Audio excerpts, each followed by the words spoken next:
Today is fathers day, सो मैंने सोचा कि एक पोएम रिसाइट करता हूँ, बट ये कविता उन लोगों के लिए है जिनके पिता अभी फिज़िकली उनके साथ नहीं हैं, and I am also one of those people. And हम सब लोग ये रिलेट कर सकते होंगे कि ये पिता जो फिज़िकली प्रेजेंट नहीं हैं, शायद ही कोई ऐसा दिन जाता हो जब हम उनको याद नहीं करते हों।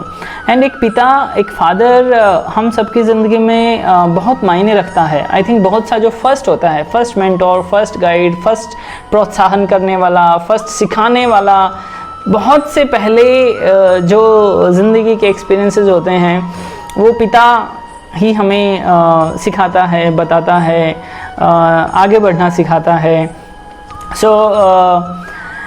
So let's read out this poem by Nida Fazli जी। ये निदा फाजली जी ने ये कविता लिखी जब उनके पिताजी का देहांत हो गया था।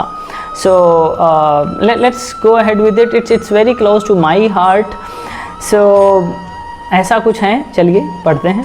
तुम्हारी कब्र पर मैं फातिहा पढ़ने नहीं आया। फातिहा होता है जो डेथ हो जाती है तो उस टाइम पे जो प्रेयर कहते हैं उसको फातिहा कहते हैं।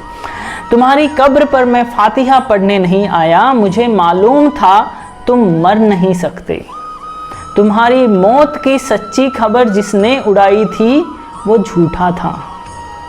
वो तुम कब थे, वो तुम कब थे, कोई सूखा हुआ पत्ता हवा से मिल के टूटा था। मेरी आंखें तुम्हारे मंजरों में कैद हैं अब तक। मैं जो भी देखता हूँ सोचता हूँ वो वही है जो तुम्हारी नेक नामी और बदनामी की दुनिया थी।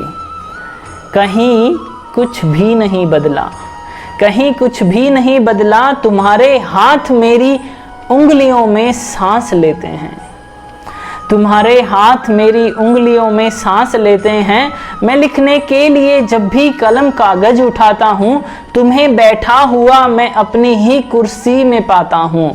बदन में मेरे जितना भी लहू है वो तुम्हारी लग्जिशों नाकामियों के साथ बहता है। मेरी आवाज़ में छुपकर, मेरी आवाज़ में छुपकर तुम्हारा जहन रहता है। मेरी बीमारियों में तुम, मेरी लाचारियों में तुम। तुम्हारी कब्र पर जिसने तुम्हारा नाम लिखा है वो झूठा है, वो झूठा है। तुम्हारी कब्र में मैं दफन हूँ, तुम मुझ में जिंदा हो।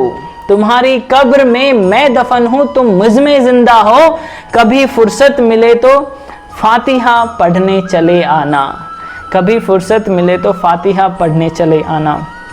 आई होप कि ये कविता अच्छी लगी होगी आपको। एंड आई जस्ट विश कि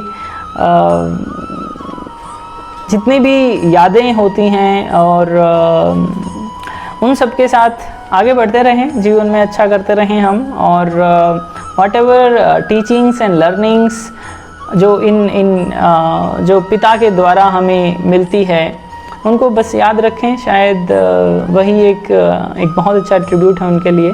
तो I wish you very happy Father's Day. But एक विश्वास मेरा ये भी होता है कि पिता के लिए या माता के लिए जो आजकल दिन है फादर्स डे, मदर्स डे, वो कहाँ एक दिन के मोहताज होते हैं, हर दिन उन्हीं का तो है। चलिए, I wish you a great day. See you, thank you.